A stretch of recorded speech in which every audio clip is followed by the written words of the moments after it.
green pumpkin, watermelon candy, bubble gum, kitchen sink. How do you know what color to use and when to use it? We might as well ask the pros. I keep it really simple. What I try to do is I try to keep it real simple. I try to keep it very basic. I try to keep it simple. Getting too dialed in on your colors, they can mess with your head. Keep it very, very simple. That's right. This special edition of Captain's Corner is coming to you from Eufaula, Alabama at the first stage of the Major League Fishing Bass Pro Tour. And even though I think I do a pretty good job of breaking it all down, I figured while I'm here, I might as well ask what the pros think about selecting color choices. What factors make them choose what colors and when and where they throw those colors. I'm breaking it down and simplifying it. And honestly, that's going to be a huge theme when it comes to color selection. Keep it simple. And with such a huge variety of colors out there, how do you know what's the best color for you to throw? It seems intimidating. It can be very confusing if you allow it to be. But I'm going to do what I do best, along with help from some MLF pros. We're going to break it down for you. We're going to simplify everything you need to know about color choices today on Captain's Corner.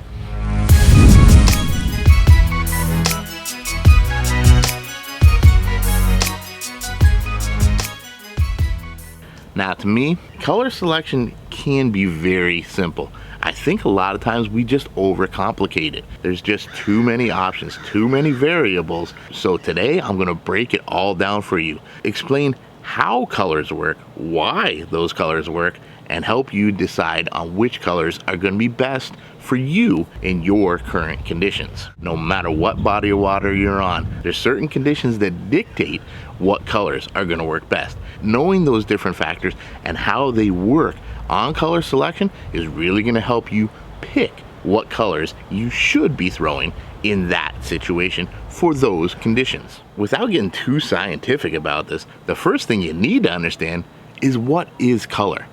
Color is the reflection of light.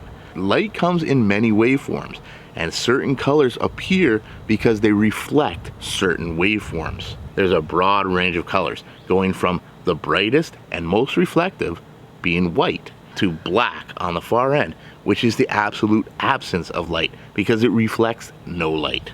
Color is all about light.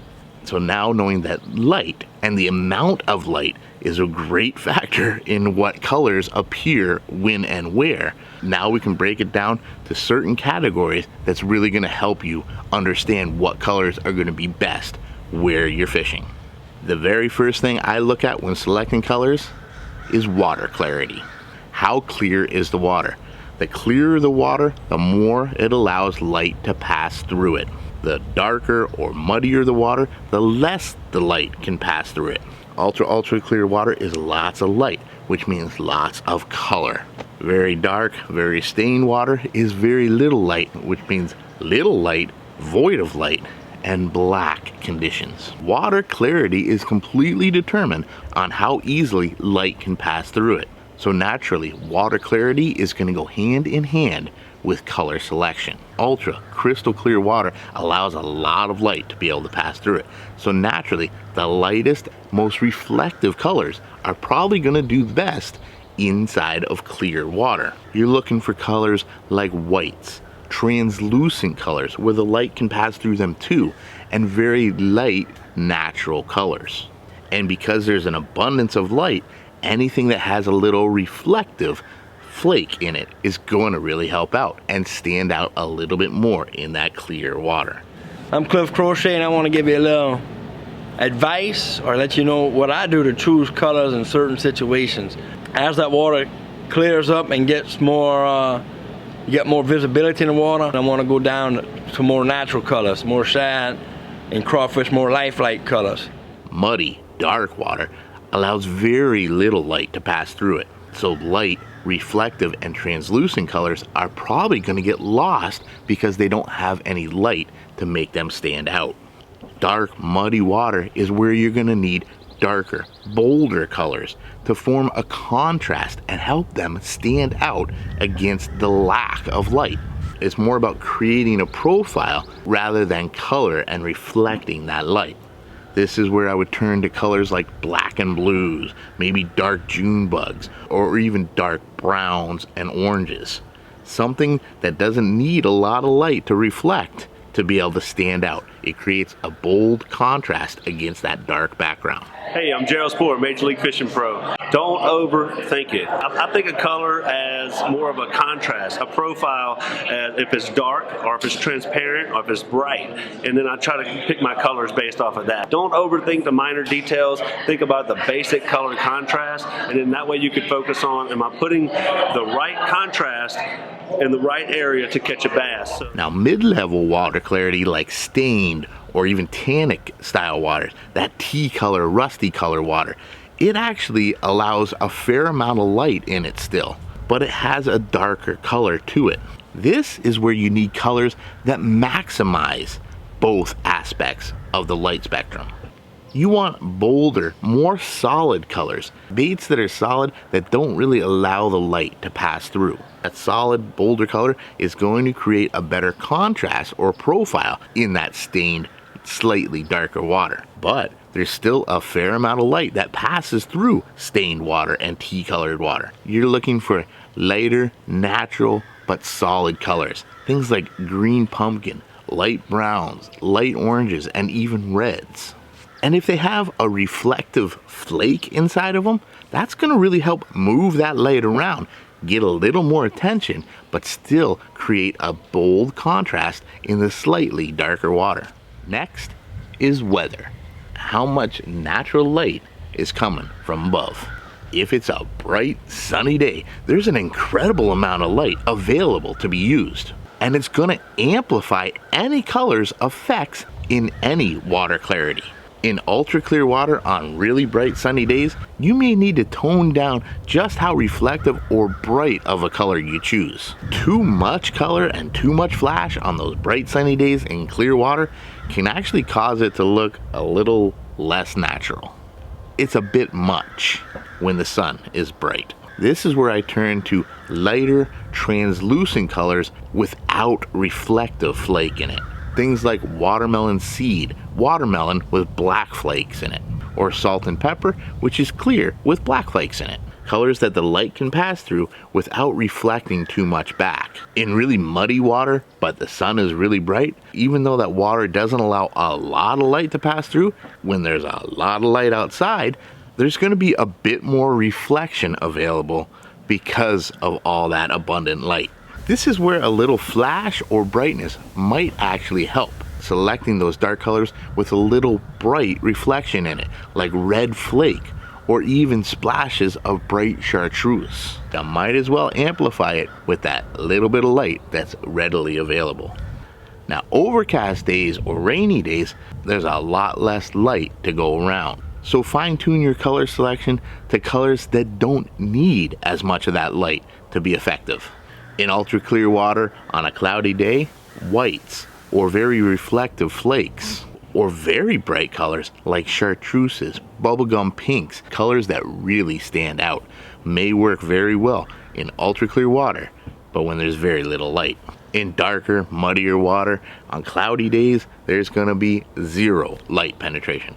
So there's no need to use any style of baits that are bright or reflective of light. They're just not going to get noticed at all. The darker the conditions, the less light, the darker the baits. Go with solid black or dark purples. It forms a big contrast against that dark water. Hey guys, I'm Major League Fishing Pro Randall Tharp. You know, I get asked all the time about how to pick a color or what color should I be throwing.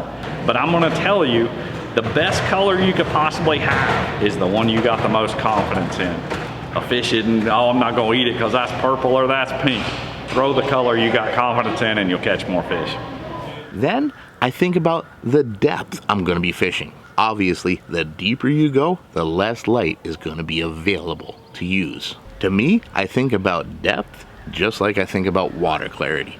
The deeper, the darker. The shallower, the lighter, and more natural. The mid-level depths, like 8 to 20 feet, I treat it just like stained water. There's a bit of light available, but it's still a bit darker. That's where you go with the solid, bolder, but more natural colors in that mid-level range of 8 to 20 feet deep. with a bit of reflective mixed in there to amplify what light is still available in that mid-range. Now, fishing zero depths like top water is very much like fishing clear water, but you need to keep in mind how much more dramatic the weather conditions are. Those fish are looking up right into all that light. If it's a bright sunny day, it's an abundance of light. Overcast, cloudy, or low light conditions, you need something that's going to contrast a little bit more. On those bright sunny days, fishing topwater, colors like whites, light blues, translucents, they get lost in that bright light when the fish is looking up. You may want to find something with a little bolder color on the belly of the bait, like a bright orange or even a red, something that's going to stand out against that bright sky a little bit more.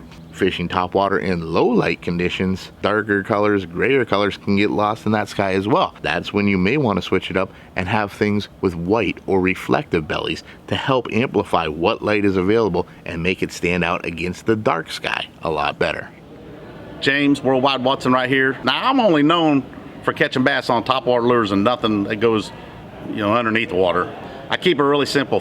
Most of fishing is really done between here and here. I don't complicate things when it comes to topwater fishing. On dark days, I'm all white. On sunny days like today, I'm all black, all right?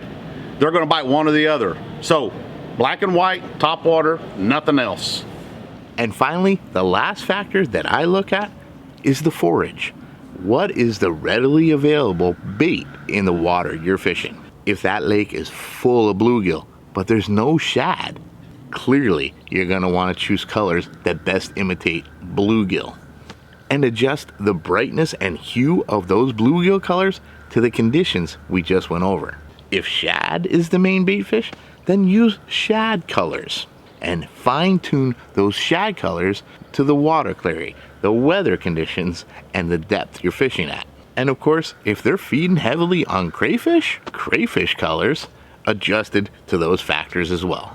Hey everybody, Ott Defoe here, 2019 Bassmaster Classic champion. Picking the right color bait, whether that's a hard bait or soft bait, can be a hard decision. Number one, you want to know what those fish are eating. Crawfish, shad, bluegill, those things are in nearly every system we fish throughout the country. And as long as you're imitating one of those, and then it's a bait that's going to show up with the water conditions you've got, that's probably what you need to go with. So there you have it. Now that you know the factors and how they affect colors, it should be easier to pick what color is going to be best for whatever conditions you're facing. But the greatest tip any one of us can give you when we're selecting colors and what's the best color to throw is to keep it simple.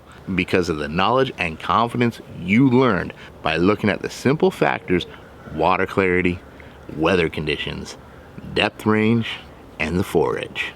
Hey fans, MLF Pro Brent Chapman here. If you go to a tackle store, it can be overwhelming the amount of colors out there.